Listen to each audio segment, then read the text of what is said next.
Jetzt lese ich ein bisschen längeren Teil vor. Es geht dann weiter. Das ist Seite 28. Außerdem werden alle erschaffenen Dinge des Bewusstseins wie Liebe, Wissen und dessen Essenz, die Weisheit sowie alle Gedanken, Gefühle und Emotionen in Gesamtbewusstsein, blockmäßigen, planetaren, kosmischen und universellen Speicherbänken ebenso abgelagert, wie auch alle Bewegungen, Regungen, die Stimme, alle gedachten und gesprochenen Worte, alle Taten, Handlungen und die Körperform und so weiter. Folglich geht nichts verloren, sondern alles ist allzeitig beständig und kann durch die durch den Menschen erschaffenen Fluidalkräfte für andere Menschen auch immer wieder sichtbar, spürbar oder hörbar wahrnehmbar werden. Die einmal durch einen Menschen erschaffenen feinstofflichen Fluidalkräfte können über Jahrtausende für andere Menschen wahrnehmbar sein, sei es durch Sehen, Fühlen oder Hören oder Empfinden, folglich also selbst nach Jahrhunderten oder Jahrtausenden noch fluidale Abbilder einstig existierender Menschen als Fluidalenergieform, sogenannte Geister- oder Totenerscheinungen, in Erscheinung treten können. Solche Fluidalenergieabbilder einstiger Personen können sowohl schemenhaft wie aber auch als sehr kompakte Körper erscheinen. Siehe rund um die Fluidalkräfte, das auch mit Figu Wassermann Zeitverlag erschien.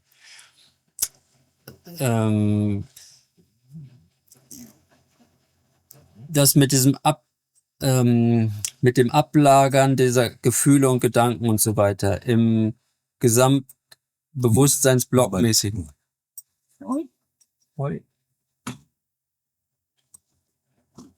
Ah, du bist, ja. Du siehst schon nicht mehr gut, hä?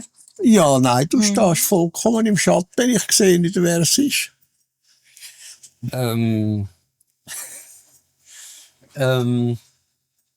Diese Ablagerung in den universellen Speicherbänken, wird das dann gleichzeitig auf unterschiedlichen Speicherbänken abgelagert?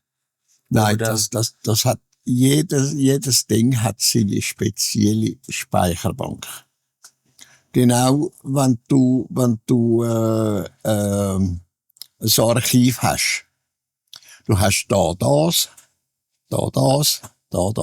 und so weiter und so fort. Das ist je nach Speicherbank ist das, wie soll ich dir sagen, nach Stärke, nach Energiestärke ist das gelagert. Okay. Und wenn jetzt unser Solarsystem zum Beispiel sich auflöst in x Milliarden Jahren, dann würden sozusagen die Speicherbänke das besteht energiemäßig, besteht das weiter. Ja. Würde dann einfach in die galaktische Speicherbank eingehen, sicherlich. Ne? Ja. Weil es da ja unzählige Sonnensysteme gibt. Okay.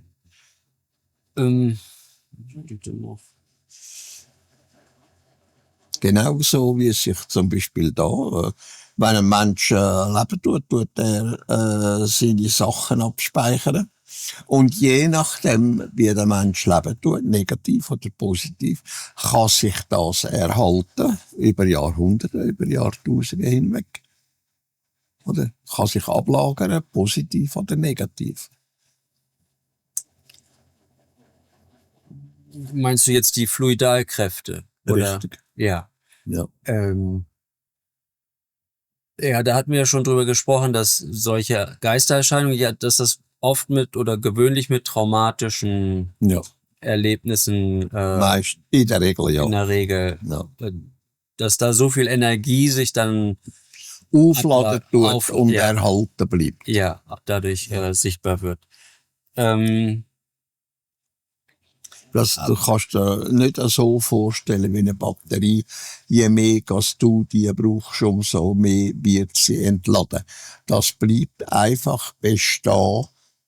Sehr viel länger als das eine Batterie zum Beispiel kann aufrechterhalten. Natürlich, es baut sich mit der Zeit auch ab, oder? Aber das, weißt, du musst denken, der Mensch, er lebt, er ist vergänglich. Und das, was er selber erschaffen tut, auch das ist vergänglich. Und was also, wenn er Energien erschafft, durch sich das Denken, durch sich das Verhalten und so weiter, das kann sich mit der Zeit verflachen. Das passiert im normalen Leben genau so. Und das weisst auch du, dass sich das verändern tut und schwächer wird, oder? Wie es sich auch kann verändern und schwächer werden, wenn der Mensch bereits gestorben ist. Es tut sich also alles, was der Mensch erzeugen tut, an Energien, egal welcher Art, tut sich mit der Zeit abschaffen. Die einen in kurzer Zeit, die einen in längerer Zeit, die einen in ganz langer Zeit. Und so weiter und so fort. Ja. Aber auch hier alle gedachten und gesprochenen Worte, alle Taten, Handlungen und so weiter. Können sich speichern, das ist Energie. Oder? Denken tut der Mensch mit seinem Grosskern. Ja. Oder? Und das erzeugt Schwingungen, elektromagnetische Schwingungen, ganz feiner Art elektromagnetische Schwingungen. Und die gehen raus. Oder? Die tun sich mit der Zeit wieder abschaffen. Nicht sofort, oder? Wie wenn der Mensch aufhört zu reden, wenn er nicht mehr spricht und so weiter, sondern es braucht so und so lang, je nachdem, was für eine Energie, wie stark das die ist, wie stark das sie sich entfalten und wirken tut. Je nachdem geht das längere Zeit, kurze Zeit oder ganz lange Zeit. Bis das endlich dann sich auflösen tut. Und das kann unter Umständen einfach stundenlang, tagelang, wochenlang, monatelang, Jahre, Jahrzehnte, Jahrhunderte, Jahrtausende sein. Je nachdem. Ja. Da bezieht sich das jetzt einmal diese Fluidalkräfte, die da entstehen, die feinstofflichen. Ja. Also eben alles wird sozusagen in irgendeiner Energieform abgestrahlt. Richtig. Jedes Wort, das der Mensch spricht, ist eine Energie. Ja. Aber gleichzeitig sind da halt auch die Speicherbänke, Richtig. wo es sozusagen gespeichert wird. Ja. Jetzt, das habe ich vielleicht irgendwie falsch verstanden, aber meintest du nicht mal, dass in den Speicherbänken nur das Positive oder evolutiv Nein, es tut sich alles abspeichern, ob es negativ oder positiv ist. Es tut sich alles abspeichern. Nur das Negative, das hat eigentlich keinen grossen Wert. Das tut sich schnell wieder auflösen. Je nachdem, wie es gebraucht wird, löst sich das dementsprechend langsam oder schnell wieder auf. Weil es sozusagen nicht konform geht mit den... Nicht konform geht mit dem, was Wirklichkeit ist. Ja. Oder? Und das Negative läuft eigentlich immer auf das raus, dass es nicht Wirklichkeit kann sein. Oder? Es ist auch eine Handlung, eine negative Handlung, die wird begangen und hört einfach auf. Oder zum Beispiel, wenn einer einen Menschen umbringt, wenn er den Menschen umgebracht hat, dann ist das Negative gemacht und ist aufgelöst damit. Oder? Hat einfach noch Nachwirkungen, das Tier und diese und jene Nachwirkungen dann. Und die selber lösen sich auch mit der Zeit auf. Ja. In der Regel kann sich oder tut sich dann der Mensch anfangen ändern, wenn er Tat begangen hat. Dann fängt er unter Umständen an, schnell andenken, überlegen und macht's nicht mehr und bereut's und so weiter und so fort. Beim anderen, je nachdem, wie der Mensch sich veranlagen tut, er ist nicht einfach veranlagt von Natur aus, denn das ist eine Neutralität, tut er je nachdem das weiterführen oder langsam abbauen und so weiter und so fort. Je nachdem. Ja. Es ist jetzt kurz wo du das gerade erwähnst, mit Veranlagung. Wir hatten da ja drüber gesprochen, bevor ich das dich unbedingt fragen wollte. Mit dem Aggressionsgehen, da hatten wir ja schon drüber gesprochen. Aber eben, ich erinnere auch, dass es eben in der Bibel steht, dass die Lebensspanne auf 120 Jahre begrenzt ist. Also dass sozusagen die Lebensspanne viel länger war früher. Ist Ja, das auch eine Genmanipulation? Seit den 50er Jahren tut sie sich wieder die Lebensspanne verlängern. Ja, Das kommt aufs Denken drauf an vom Mensch. Wie er sich verhalten tut, genauso wie er leben tut, wie er sich ernähren tut. Da hängen so viele Sachen damit zusammen. Aber wenn du denkst, früher ist der Mensch 20 Jahre alt geworden oder dann nachher 25, vielleicht 30 Jahre und später 40 und 50 Jahre und dann nachher ist seit da jetzt, das ist etwa in den 50er Jahren hat es angefangen, ist es kontinuierlich in die Höhe gegangen. Heute wird der Mensch also im Durchschnitt 85, 90 Jahre alt, oder? Steigt aber bereits über 100, 120, 130 Jahre rauf. ja. Aber ist das auch mal genetisch manipuliert worden, die Lebensspanne? Das ist auch einmal genetisch manipuliert worden. Ja, weil mir scheint das extrem kurz halt. Aber da hat der Mensch mit seinem Denken hat er, einen Einfluss. Ja, dass man das wieder verlängern kann. Richtig. Ne? Dass man das sozusagen dem entgegenwirken kann. Richtig. Und sozusagen, ich will jetzt nicht sagen, die Gene überlisten, aber Nein, die Gen überlisten, sondern aber Gen formatieren. ja, dass man auf Englisch heißt es Gene Expression, also wie die Gene sich sozusagen manifestieren. Ja. Dass man da durch die Gedanken Eben formatieren tut, dass sie länger lebensfähig sind, zum Beispiel. ja. Oder? Aber das ist irgendwann dann auch mal die Lebensspanne sehr stark reduziert worden. Richtig. Ne? Ja, also plus das Aggressionsgen. Also ist da im Grunde so eine reine Kriegskaste Ja. gezüchtet worden. Ja. Ne? Ja. Wo dann die Langschädel oder wer das dann auch war, Genau, so ist es, ja. sich sozusagen, Und die selber sind nachher daher gebracht worden. Die Genmanipulierten sind nachher da auf die Erde gebracht worden. okay, das ist gar nicht hier gemacht worden, Ja. sondern woanders. Nein, das ist nicht da gemacht worden. Okay. Und wir sind dann alles sozusagen deren Nachkommen. Ja. Okay. Der grösste Teil. Ja. Es ist ein Prozentsatz, ich weiß nicht, was für einen, wo nicht dementsprechend dazugehört. Ja.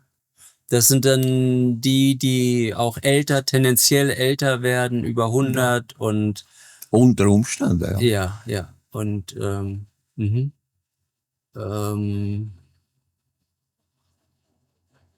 aber da wird dann auch wahrscheinlich dann irgendwann das aufgelöst werden. Ja.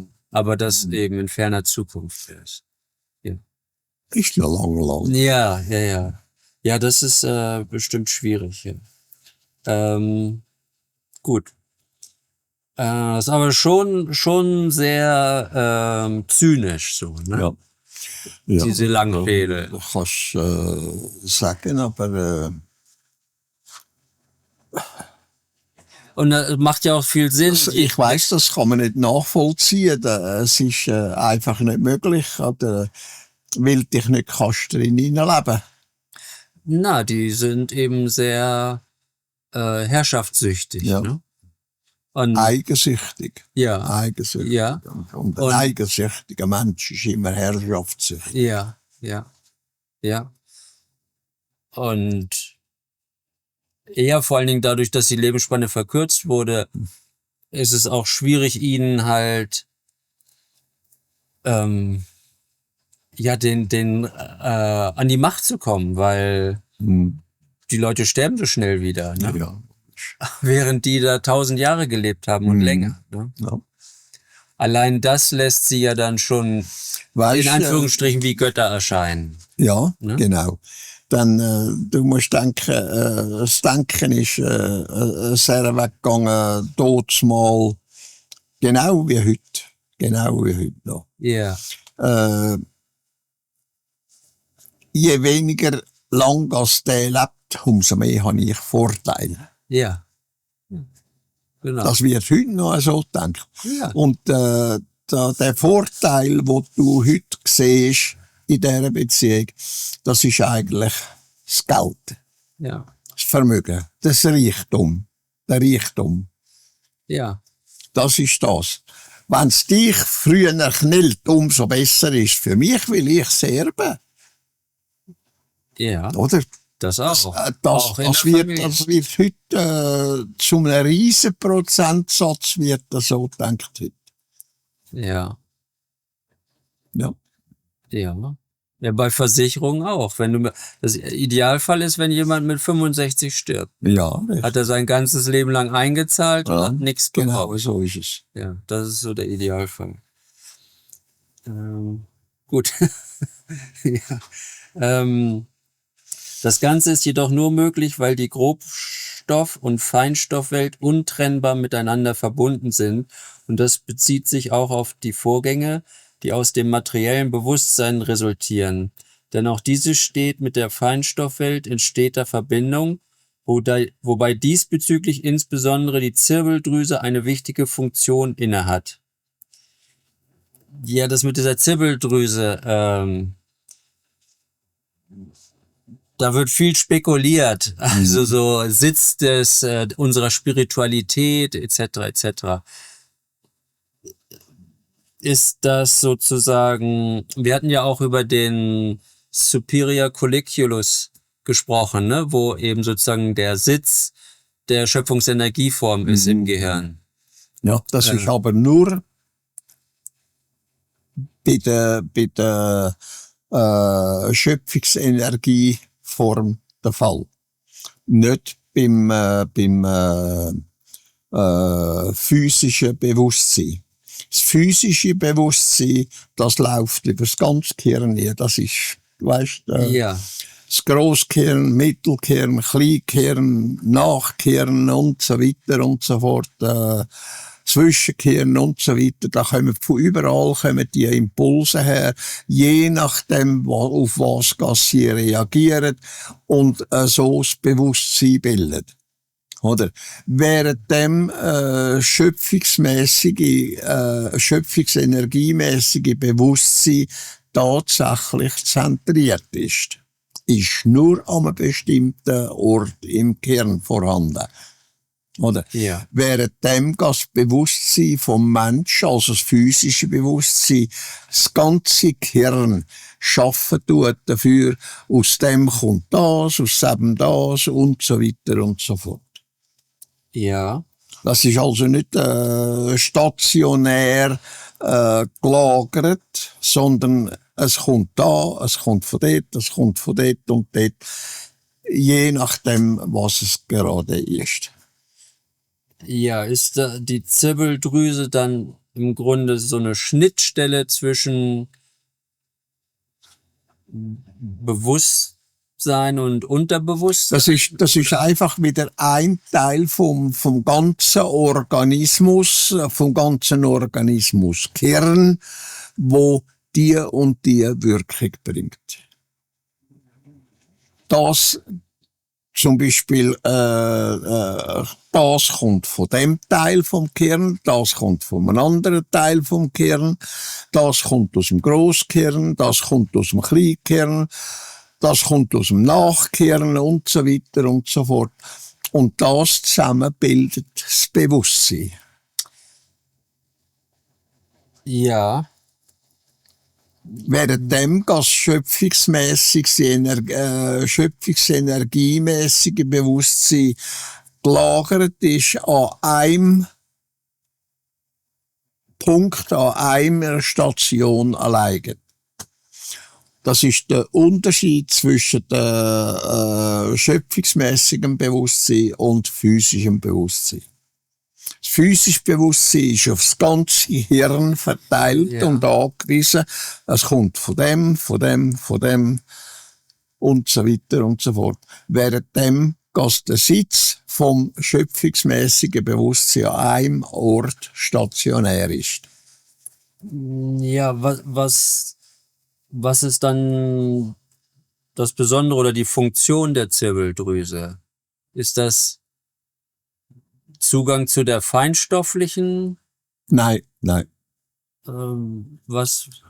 Du kannst nicht sagen in dem Sinn von Feinstofflichkeit, was das Gehirn fabrizieren oder produzieren tut und so weiter und so fort.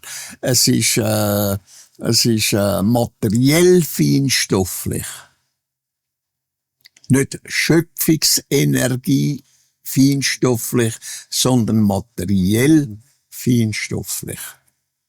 Das ist ein himmelweiter Unterschied. Ja. Das materiell feinstoffliche kannst du immer nachvollziehen, du kannst es ändern, du kannst es brauchen und so weiter und so fort. Währenddem das schöpfungsmäßige Bewusstsein, Energie nicht kannst ändern. Aber das materielle feinstoffliche kannst du ändern mit dir Gedanken aus dem Grosskern. Das Grosskern schafft dir ja in dieser Art und Weise, dass du kannst denken, dass du überhaupt kannst reden und so weiter und so fort. Und das hast du bei dir selber in der Hand sozusagen. Du kannst es ändern, du kannst es beeinflussen, du kannst es stärken, du kannst es schwächen. Ja. Je nachdem, wie du dich diesbezüglich verhalten tust. Ja, okay. Vielleicht lese ich nochmal. Das Ganze jedoch ist nur möglich, weil die Grobstoff- und Feinstoffwelt untrennbar miteinander verbunden sind. Ja, das ist aber die Feinstoffwelt vom Materiellen. Vom Materiellen, das ist nicht die Feinstoffwelt vom schöpfisch-energetischen, sondern es ist die Feinstoffwelt vom Materiellen, wo du überall siehst, wo du an dir hast, wo du in dir hast und so weiter. Das ist die Feinstoffwelt vom Mensch. Ja. Das ist nicht das, was schöpfungsmäßig vorgegeben ist als Bewusstsein, Energie und so weiter und so fort. Ja. Also feinstofflich sprechen wir halt dann wieder über Geistererscheinungen oder sowas.